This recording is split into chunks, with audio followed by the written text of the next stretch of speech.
Assalamu alaikum wa rahmatullah. Que la paix soit sur vous. Bienvenue encore une fois sur notre chaîne MTA Français.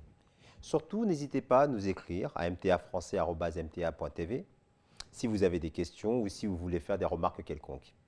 Et à vous abonner à notre chaîne si bien sûr vous aimez nos vidéos. Tout d'abord, nous tenons ici à présenter nos condoléances aux familles des victimes des atrocités qui ont été perpétrées au Sri Lanka à l'occasion de la fête de Pâques. Pourquoi un tel déferlement de haine? Pourquoi assassiner lâchement des personnes alors qu'elles sont en prière? Est-ce que ces attaques ont un motif religieux?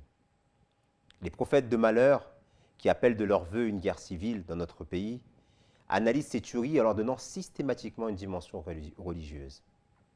Qu'en est-il en réalité? Eh bien, le drame de Colombo nous rappelle la tragédie qui a frappé la mosquée de Christchurch en Nouvelle-Zélande. Là aussi, les personnes qui étaient venues témoigner de leur spiritualité dans un lieu de culte ont été sauvagement assassinées.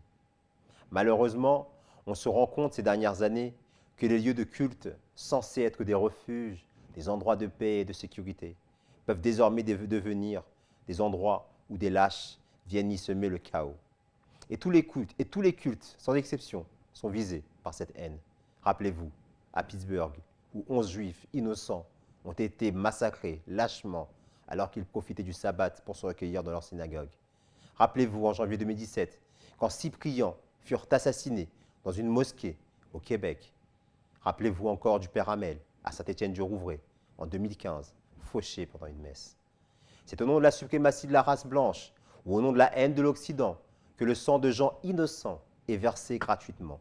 Pourtant, on accepte de donner une dimension religieuse à ces actes d'une barbarie sans nom, quand des fous osent justifier leurs actes en faisant référence à la noble religion qu'est l'islam. Daesh, qui a revendiqué les ignominies du 15 avril à Colombo, est connu pour être une organisation qui recrute essentiellement auprès de ceux qui nourrissent déjà un rejet et une haine de la société occidentale. Ainsi, d'après Farhad Khosrow-Kavar, spécialiste de l'islam radical à l'école des hautes études en sciences sociales, je le cite, « D'après ce que nous savons de ceux qui reviennent de l'État islamique, tout cela reste plutôt marginal. En fait, les membres de cette génération sont des activistes purs, ils se sont radicalisés avant d'être islamisés. Une radicalisation née d'un malaise, ils ont la haine de la société, ils sont mal dans leur peau. Parallèlement, les suprémacistes vivent aussi un malaise et la thèse du grand remplacement repose largement sur le sentiment de déclassement des ouvriers blancs, notamment aux États-Unis, note le New Yorker dans une longue enquête effectuée sur le sujet dès 2017. Ces deux analyses sont très intéressantes, car elles nous montrent que ce qui pousse les terroristes à agir, c'est la frustration. Une frustration par rapport à une société où on ne trouve pas sa place. Ainsi, les groupuscules d'extrême droite, ou les terroristes soi-disant religieux, fournissent aux désœuvrés le bouc émissaire idéal, la raison évidente à cette frustration. Ils leur disent, si vous souffrez, c'est à cause de l'autre, en particulier le musulman dans le cas du suprématiste. Et pour ce qui est du fou de Dieu, tous les non-musulmans, y compris ceux qui se déclarent comme tels, mais qui ne partagent pas la même folie meurtrière. À ce stade, il est important de rappeler à tous ceux qui nous regardent combien le saint fondateur de l'islam était préoccupé par la paix interreligieuse. Ainsi, en l'an 628, il fut rédigé une charte qu'on peut retrouver encore dans le monastère de Sainte-Catherine en Égypte. Dans cette dernière, il y déclare « Ceci est le document que Mohammed, fils d'Abdullah, prophète de Dieu, avertisseur et porteur de bonnes nouvelles, a fait rédiger, afin que ceux qui viendront dans le futur n'aient aucune excuse. Tout musulman, violent ou déformant ce qui est ordonné, sera considéré comme violant le pacte de Dieu et sera un transgresseur de sa promesse, et par là même encourra le châtiment de Dieu, fût-il un roi ou un simple sujet. » Il déclare ensuite « Je promets que quiconque, moine, voyageur ou autre, demandera mon aide, que ce soit dans les montagnes, les forêts, les déserts, les habitations ou dans les lieux de prière, je repousserai ses ennemis avec tous mes amis et assistants, avec ma famille et tous ceux qui déclarent me suivre. Tous le défendront parce qu'il est mon alliance. Aucun évêque ne sera expulsé de son évêché. Aucun moine ne le sera de son monastère. Aucun prêtre de son lieu de prière. Et l'on n'empêchera aucun pèlerin de faire son pèlerinage.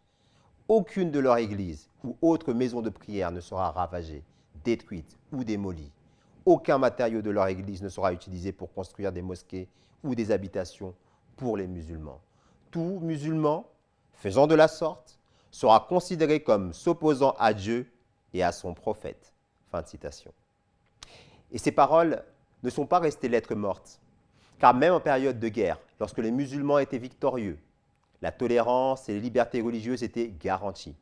Ainsi, à la conquête de Jérusalem, lorsque le calife Omar anhu, fut invité à prier dans l'église du Saint-Sépulcre par le patriarche Sophrone, il refusa, craignant qu'il ne crée un précédent qui menacerait l'utilisation continue de l'église en tant que lieu de culte chrétien. De nos jours, cette tradition pacifique visant à promouvoir le vivre ensemble continue à se pratiquer. Par exemple, régulièrement, en tant qu'association musulmane, nous organisons des conférences interreligieuses visant à créer des ponts entre les principales religions de ce monde.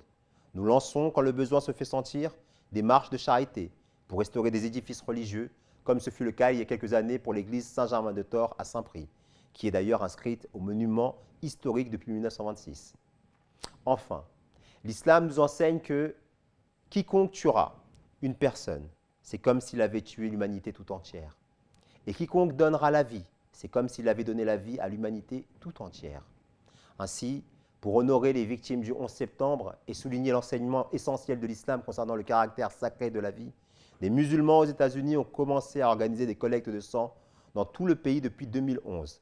La campagne Muslims for Life, littéralement musulmans pour la vie, est désormais devenue un événement annuel national.